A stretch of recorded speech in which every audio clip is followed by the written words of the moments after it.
વિદ્યાર્થી મિત્રો, પૂજા વિદ્યાલય ઓનલાઈન શિક્ષણમાં આપનું સ્વાગત છે. આજે આપણે સામાજિક વિજ્ઞાન પ્રકરણ 8 એમાં ભાગ 2 જોવા જઈ રહ્યા છીએ. તો આપણે ભાગ 1માં બંધારણનું ઘડતર અને તેના આધાર સ્તંભો જોયા. એનું ઘડતર કઈ રીતે થયું, કયા આધાર સ્તંભો ઉપર ઘડાયું છે. ત્યારબાદ આજે આપણે બંધારણના મૂળભૂત લક્ષણો જોઈશું. બંધારણના મૂળભૂત લક્ષણો એટલે આપણા ભારતનું જે બંધારણ આપણું જે ઘડાયું એનો અમલ 26મી જાન્યુઆરી 1950થી અમલમાં આવ્યું. ભારતનું બંધારણ વિશ્વના સૌથી મોટા, વિસ્તૃત અને વિગતપૂર્ણ ભારતના લેખિત બંધારણના આજે આપણે કેટલાક વિશિષ્ટ અને મૂળભૂત લક્ષણો જોઈશું. તો એનું પહેલું લક્ષણ છે લિખિત દસ્તાવેજ. તો ભારતનું બંધારણ જ્યારે ઘડાયું ત્યારે તે સમયે દુનિયાના ઘણા બધા દેશોના બંધારણોનો અભ્યાસ થયો. ત્યારબાદ તો ભારતનું એક બંધારણ બ્રિટન અને ઇઝરાયલના અપવાદ સિવાય ભારત સહિત દુનિયાના બધા જ લોકશાહી દેશોના બંધારણ લિખિત સ્વરૂપે છે. એટલે કે બ્રિટન અને ઇઝરાયલનું જ લિખિત સ્વરૂપમાં નથી, જે લોકશાહી દેશો છે તેમાં. તો ભારતની સામાજિક, ભૌગોલિક, બહુવિધ પરિસ્થિતિને પૂર્વ ઇતિહાસને ધ્યાનમાં લઈને બંધારણ સભાએ બંધારણ લિખિત સ્વરૂપે રાખવાનું મુનાસિબ માન્યું હતું. બીજું છે બંધારણનું કદ. તો ભારતનું બંધારણ 22 ભાગોમાં વહેંચાયેલું, 395 અનુચ્છેદો એટલે કે આર્ટિકલ્સ અને 8 પરિશિષ્ટો. જ્યારે હાલમાં જોઈએ એમાં સુધારો આવ્યા બાદ તો 12 પરિશિષ્ટ સાથે છે. પહેલાં કેટલા હતા? 8. 4 નવા ઉમેરાયા એટલે કેટલા? 12.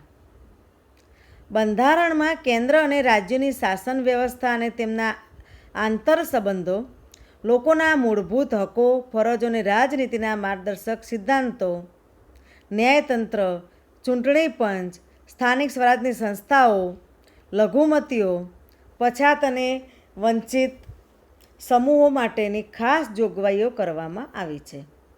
અને તેથી આપણું બંધારણ દુનિયાનું એટલે કે દુનિયાના જે બંધારણો છે એના કરતાં લાંબુ, વિસ્તૃત અને વિશદપૂર્ણ બન્યું છે. કારણ કે આપણા બંધારણમાં બધી જ બાબતો આવરી લેવામાં આવી છે. ત્રીજું લક્ષણ છે એક જ નાગરિકત્વ. અમેરિકા જેવા દેશોમાં દરેક વ્યક્તિ પાસે બેવડું નાગરિકત્વ છે. એટલે કે બેવડું નાગરિકત્વ ધરાવે છે. એક તો પોતાના સ્ટેટનું અને બીજું દેશનું. દાખલા તરીકે ભારત દેશ હોય એમાં જો બેવડું નાગરિકત્વ હોય તો આપણે ગુજરાતમાં રહેતા હોઈએ તો ગુજરાતમાં ગુજરાતનું એક નાગરિકત્વ અને બીજું ભારત દેશનું. તો ભારતમાં એવું નથી. ભારતમાં ફક્ત ઇન્ડિયન એટલે કે ભારતીય તરીકેનું જ આપણી પાસે નાગરિકત્વ છે. જ્યારે અમેરિકા જેવા દેશોમાં બેવડું નાગરિકત્વ ધરાવે છે. એટલે કે યુનાઇટેડ સ્ટેટ ઓફ અમેરિકાનું એટલે કે પોતાના દેશનું અને બીજું જે સ્ટેટમાં એટલે કે જે રાજ્યમાં વસવાટ કરતા હોય તે રાજ્યનું નાગરિકત્વ ધરાવે છે. ભારતના ગમે તે રાજ્યમાં આપણે રહેતા હોઈએ પરંતુ આપણે એક નાગરિકત્વ એટલે કે ભારતીય જ નાગરિકત્વ ધરાવીએ છીએ. તો આપણે ત્યાં રાજ્યની અલગ નાગરિકતા જેવું કાંઈ છે નહીં. તો ભારત એક જ નાગરિકત્વ ધરાવે છે. ચોથું લક્ષણ છે મજબૂત કેન્દ્રવાળું સમવાય તંત્ર. તો ભારતનું બંધારણ જે ઘડાયું એમાં ક્યાંય સમવાય એટલે કે ફેડરલ શબ્દનો ઉપયોગ થયો નથી. બંધારણ ભારતને એક રાજ્યોનો સંઘ એટલે કે યુનિયન ઓફ સ્ટેટ તરીકે જ વર્ણવે છે કે બધા જ રાજ્યો એકબીજાની સાથે એક સંઘ છે, વણાયેલા છે. આમ ભારત એક સંઘીય રાજ્ય છે. સંઘ શબ્દ દ્વારા ભારતમાં સંઘ એટલે કે કેન્દ્ર સરકાર, સંઘ સરકાર આપણે કહીએ છીએ, અને એકમ રાજ્યો વચ્ચે ક્યારેય પણ બદલી શકાય નહીં તેવા કાયમી સંબંધોની લેખિત સ્વરૂપે બંધારણમાં સ્પષ્ટતા કરવામાં આવી છે. એકમ રાજ્યોને કેન્દ્રથી છૂટા પાડવાનો અધિકાર નથી. સંઘ સરકારને કેટલીક વિશેષ અને ચડિયાતી સત્તાઓ આપવામાં આવી છે. કેન્દ્ર સરકાર એટલે કે જે દિલ્હીમાં જે છે તે અને પ્રાદેશિક રાજ્ય સરકાર એટલે કે દરેક રાજ્યમાં જે વિધાનસભા આપણે કહીએ છીએ તે રાજ્ય સરકારો વચ્ચે સત્તાની સ્પષ્ટ વહેંચણી કરવામાં આવી છે આપણા બંધારણમાં, જેથી રાજ્ય સરકાર પોતાના જ પ્રદેશ ઉપર પોતાના કાર્યક્ષેત્રના અનુસંધાને પોતાના કાયદાઓ ઘડી શકે છે. કેન્દ્ર અને રાજ્યો વચ્ચે સત્તાના વિભાજન થકી બંધારણમાં બક્ષવામાં આવેલ સત્તાઓ ભોગવે છે. સમવાયી તંત્રમાં તટસ્થ, નિપક્ષ અને સ્વતંત્ર ન્યાયતંત્ર છે, જે કેન્દ્ર અને રાજ્યો વચ્ચે સત્તાના અને કાર્યોના વિભાજનના સંદર્ભે કોઈ મડાગાંઠ ઊભી થાય તો તે બંધારણનું અર્થઘટન કરી તેનું નિરાકરણ લાવવાની કામગીરી કરે છે. તો ભારત એક સંઘ તંત્રીય છે. ભારતમાં કેન્દ્ર અને રાજ્યો વચ્ચે સત્તાનું સ્પષ્ટ અને વિશદ વિભાજન કરવામાં આવ્યું છે, જે માટે 3 યાદીઓ મૂકવામાં આવેલી છે. સંઘ યાદી એટલે કે કેન્દ્ર સરકારની જે યાદી છે, તો કે સંઘ યાદીમાં કુલ 97 વિષયો, યાદ રાખજો વિદ્યાર્થીઓ, સંઘ યાદીમાં કુલ 97 જેટલા વિષયોનો સમાવેશ કરવામાં આવ્યો છે, જેમાં કાયદો ઘડવાની સંપૂર્ણ સત્તા સંસદ ધરાવે છે. સંરક્ષણ, વિદેશી બાબતો, અણુશક્તિ, નાણું, વીમો, બેન્કિંગ, તાર ટપાલ, રેલવે જેવા રાષ્ટ્રીય મહત્ત્વ ધરાવતા ક્ષેત્રોમાં કેન્દ્ર સર્વોપરી સત્તા ધરાવે છે. સૌથી વધારે વિષયો સંઘ સરકાર પાસે છે. રાજ્યોની યાદીમાં 66 જેટલા વિષયોનો સમાવેશ કરવામાં આવ્યો છે, જેમના પર કાયદો ઘડવાની સંપૂર્ણ સત્તા રાજ્યોની ધારાસભાઓ એટલે કે વિધાનસભા ગૃહો ધરાવે છે. કાયદો અને વ્યવસ્થા, શિક્ષણ, સ્થાનિક સ્વરાજની સંસ્થાઓ, કૃષિ, સિંચાઈ, આરોગ્ય, ભૂમિ, રાજ્યોનો આંતરિક વેપાર, વાણિજ્ય વિષયક સેવાઓનો સમાવેશ થાય છે. જો કેન્દ્રને લાગે કે રાજ્યમાં કાયદો અને વ્યવસ્થા પડી ભાંગ્યા છે, તો રાજ્યની સંમતિ સાથે કે રાજ્યની મરજી વિરુદ્ધ જઈને કેન્દ્ર તે રાજ્યમાં કેન્દ્રીય અનામત પોલીસ દળોને મોકલી શકે છે. જ્યારે ત્રીજી યાદી છે સંયુક્ત યાદી, જે સંઘ સરકાર અને રાજ્ય સરકાર બંને તેના ઉપર કાર્યો કરે છે, બંનેને કાયદો ઘડવાની સત્તા છે. તો આ સંયુક્ત યાદીમાં 47 જેટલા વિષયોનો સમાવેશ. તો સંઘ યાદીમાં 97, રાજ્યોની યાદીમાં 66, જ્યારે સંયુક્ત યાદીમાં 47 જેટલા વિષયોનો સમાવેશ કરવામાં આવ્યો છે, જેમના પર કાયદો ઘડવાની સત્તા કેન્દ્ર અને રાજ્યો બંને ધરાવે છે. પરંતુ જ્યારે રાજ્યોના કાયદામાં વિવાદ કે સંઘર્ષ ઊભો થાય ત્યારે ત્યાં કેન્દ્રનો કાયદો ચડિયાતો અને સર્વોપરી ગણાય છે. આમ સમવાય તંત્રમાં કેન્દ્રને સંયુક્ત યાદીમાં પણ વિશેષ સત્તાઓ આપી છે. આ યાદીમાં દીવાની અને ફોજદારી બાબતો, લગ્ન, છૂટાછેડા, ભરણપોષણ, શિક્ષણ, આર્થિક આયોજન, વેપારી સંઘો વગેરેનો સમાવેશ થાય છે. હવે જે બાકી જે રહી છે સત્તાઓ, શેષ સત્તાઓ, તો જે વિષયોમાં કેન્દ્ર અને રાજ્યો વચ્ચે સત્તાની સ્પષ્ટ વહેંચણી થઈ શકી ન હોય તે વિષયોનો સમાવેશ શેષ સત્તાઓમાં કરવામાં આવ્યો છે. આ વધારાના વિષયો કે શેષ સત્તાઓમાં કાયદો ઘડવાની કે તેમાં ફેરફાર કરવાની સંપૂર્ણ સત્તા કેન્દ્ર સરકારને છે, એટલે કે સંસદને. તો ભારતમાં કેન્દ્ર અને રાજ્યો વચ્ચે નાણાકીય સાધનોની પણ વહેંચણી કરવામાં આવી છે. આબકારી જકાત, આયાત નિકાસ જકાત, આવકવેરો વગેરે વધુ આવકો આપતા કરવેરા કેન્દ્રને ફાળવવામાં આવ્યા છે, જ્યારે વેચાણ વેરો, મનોરંજન વેરો, મહેસૂલ, શિક્ષણ વેરો જેવી ઓછી આવકો ધરાવતા સાધનો રાજ્યોને ફાળવવામાં આવ્યા છે. તેથી રાજ્યોએ કેન્દ્ર પાસેથી ગ્રાન્ટ સ્વરૂપે આર્થિક સહાયનો આધાર રાખવો પડે છે. જ્યારે 5મું લક્ષણ છે કટોકટી વેળા એકતંત્રી વ્યવસ્થા. તો ભારતના બંધારણમાં 3 પ્રકારની કટોકટીની જોગવાઈઓ કરવામાં આવી છે. એક તો યુદ્ધ, બાહ્ય આક્રમણ કે સશસ્ત્ર બળવો જેવા સંજોગોમાં રાષ્ટ્રીય સલામતી જોખમાય એવી પરિસ્થિતિમાં દેશમાં સલામતી વિષયક કટોકટી જાહેર કરી શકાય છે. બીજું છે રાજ્યોમાં કાયદો અને વ્યવસ્થાની પરિસ્થિતિ પડી ભાગી હોય અથવા બંધારણીય જોગવાઈઓ અનુસાર રાજ્યની સરકાર ચાલી શકે એમ ન હોય ત્યારે કેન્દ્ર સરકાર બંધારણીય કટોકટી જાહેર કરી શકે છે અને તે રાષ્ટ્રપતિ શાસન રાજ્યમાં લાગુ પડે છે. ત્રીજું છે સતત ભાવ વધારાના કારણે નાણાંના મૂલ્યમાં ઝડપથી ધોવાણ થતું હોય ત્યારે નાણાકીય કટોકટી જાહેર કરી શકાય. આમ કટોકટીની આ ત્રણેય જોગવાઈઓ હેઠળ આપણું સમવાય તંત્ર એકંદરે એક તંત્રી વ્યવસ્થામાં ફેરવાઈ જાય છે. તેટલા સમયગાળા પૂરતું સમવાય તંત્ર સ્થગિત થઈ જાય છે. એટલે કે સંઘ સરકાર તરફથી જ તેનો વહીવટ ચાલે છે. એમાં રાજ્ય સરકારો એની અંદર કોઈ પણ પ્રકારના નિર્ણયો લઈ શકતી નથી. છઠ્ઠું લક્ષણ છે આપણું ભારતમાં આપણા બંધારણમાં દ્વિગૃહી પ્રથા છે. લોકો દ્વારા ચૂંટાયેલા પ્રતિનિધિઓમાંથી બનેલી એક તો લોકસભા છે. લોકશાહીમાં લોકસભામાં જ સાચી સત્તા સ્થાપિત થયેલી છે. ભારતની અંદર કેન્દ્ર સરકારમાં સંસદના 2 ગૃહો છે. એક તો ઉપલું ગૃહ એટલે કે રાજ્યસભા અને નીચલું ગૃહ એટલે કે લોકસભા. પ્રધાનમંડળની રચના સંસદ સભ્યમાંથી કરવામાં આવે છે. પ્રધાનમંડળ સંસદને જવાબદાર છે. પ્રધાનમંડળ લોકસભાનો વિશ્વાસ ધરાવે ત્યાં સુધી જ સત્તા ઉપર રહી શકે છે. સંસદીય સરકાર એ સંયુક્ત જવાબદારીના સિદ્ધાંત ઉપર કામ કરે છે. પ્રધાનમંડળમાં અત્યંત મહત્ત્વના નિર્ણયો લેવાતા હોય છે.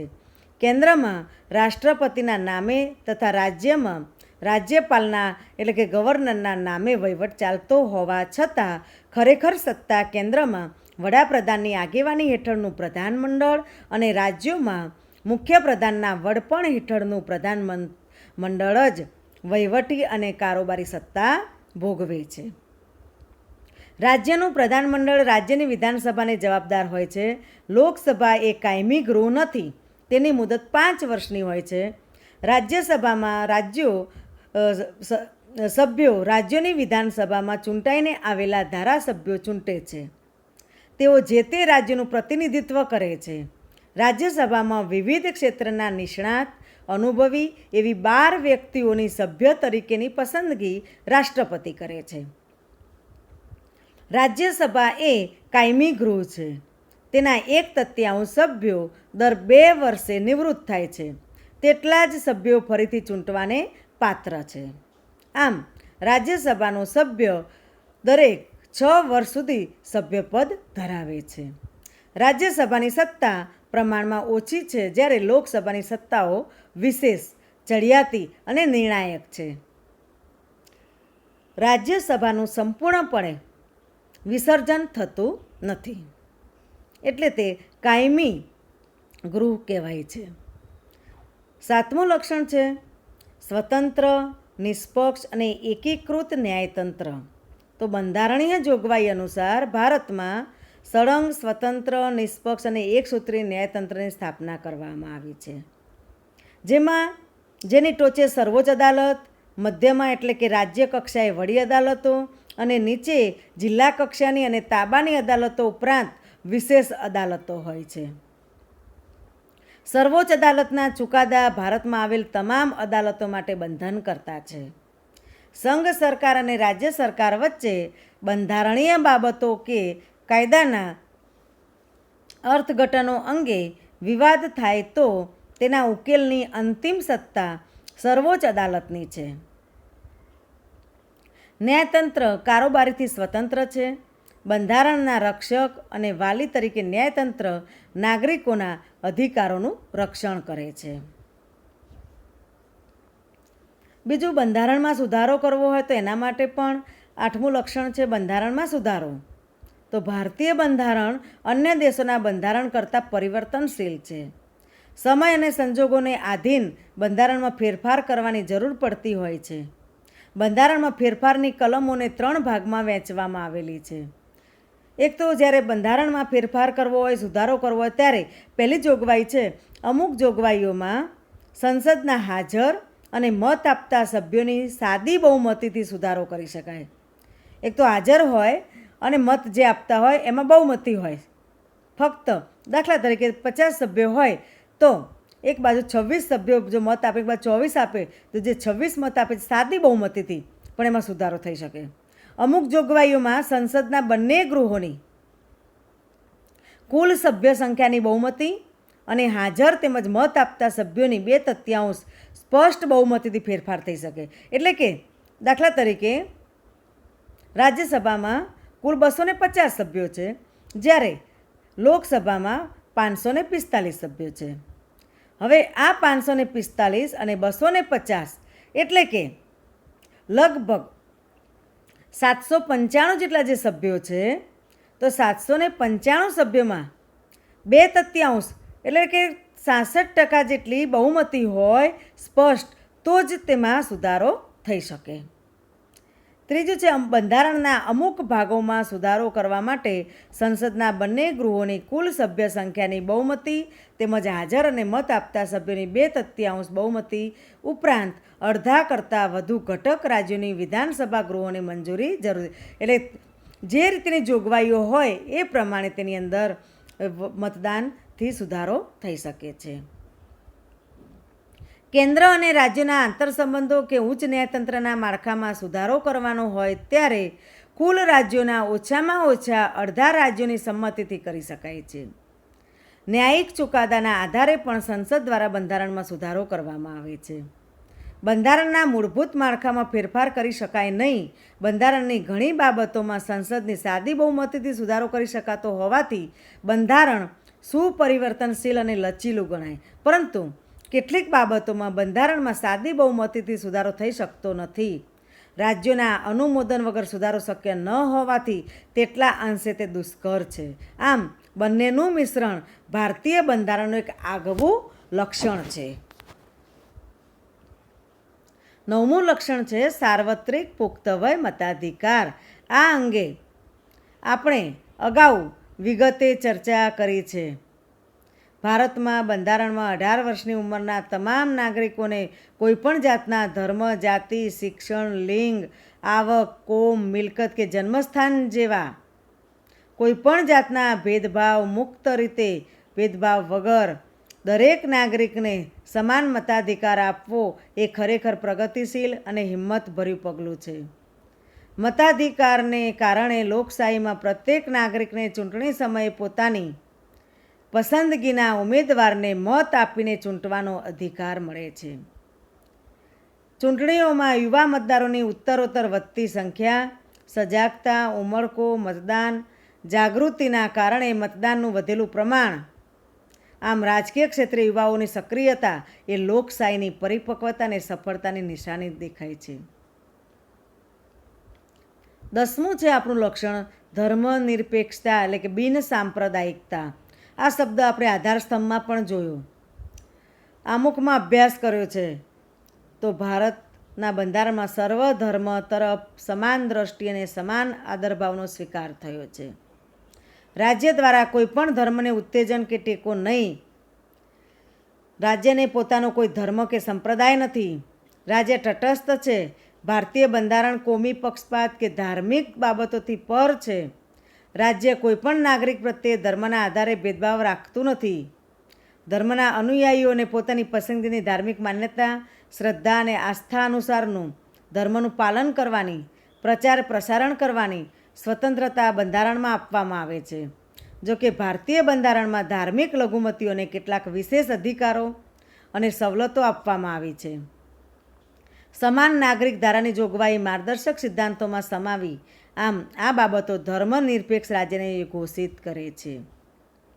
11મું લક્ષણ છે અદાલતી સમીક્ષા. તો આ બંધારણનું વિશેષ લક્ષણ છે.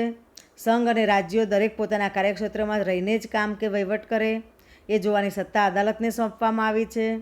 સંસદની સત્તાઓને અવગણ્યા વગર અદાલતી સમીક્ષા વિશેના સિદ્ધાંતો વચ્ચે એક સુમેળ સ્થાપવાનો પ્રયાસ બંધારણમાં કર્યો છે. સંસદે કે ધારાસભાઓએ ઘડેલા કાયદાઓ અને બહાર પાડેલા આદેશો, વટહુકમો, અદાલતી ચુકાદાઓ અને બંધારણીય સુધારાઓની સમીક્ષા કરવાની સત્તા અદાલતને આપવામાં આવી છે. અદાલતને જો એમ ખાતરી થાય કે ઘડવામાં આવેલ કાયદાઓ, સુધારાઓ કે બહાર પાડેલા હુકમો બંધારણની મૂળ જોગવાઈઓ સાથે સુસંગત નથી, તો તેને અદાલત ગેરબંધારણીય ઠેરવીને રદ-બાતલ જાહેર કરી શકે છે. એટલે કે આપણા બંધારણમાં વિશેષ સત્તાઓ અદાલતને આપવામાં આવેલી છે. 12મું લક્ષણ આપણું છે મૂળભૂત હકો અને ફરજો.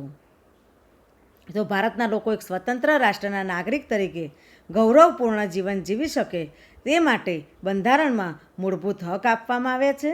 સર્વાંગી વિકાસની સાથે રાષ્ટ્રના વિકાસ માટે જરૂરી સ્વતંત્રતાની ખાતરી સાથે હક અને ફરજો એ લોકશાહી સમાજની મહામૂલી મૂડી છે. આપણે આ મૂળભૂત હકો, ફરજો અને રાજનીતિના માર્ગદર્શક સિદ્ધાંતો વિશે 9મા પાઠમાં ભણીશું વિગતેથી.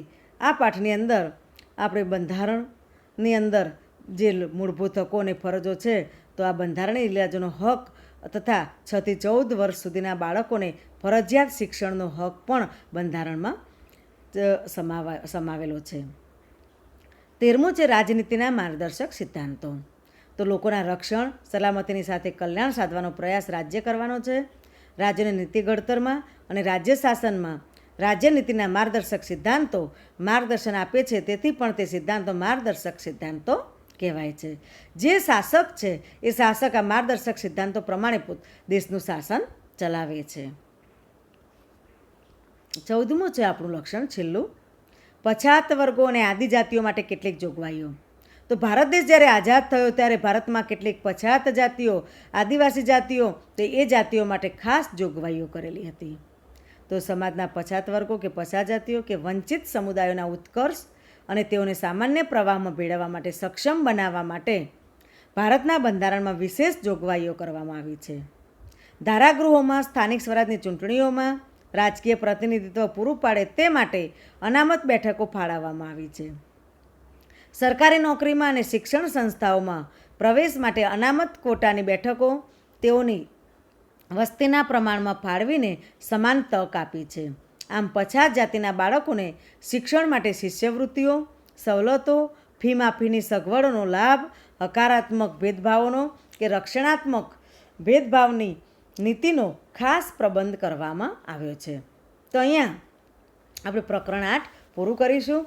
દરેક વિદ્યાર્થી મિત્રોએ પ્રકરણ 8 પૂરેપૂરું સમજી તેનો સ્વાધ્યાય અને એના પ્રશ્નોના જવાબ લખવા અને તે તૈયાર કરવું. એકમ કસોટીમાં આપણો આ પાઠ સામેલ છે. અસ્તુ.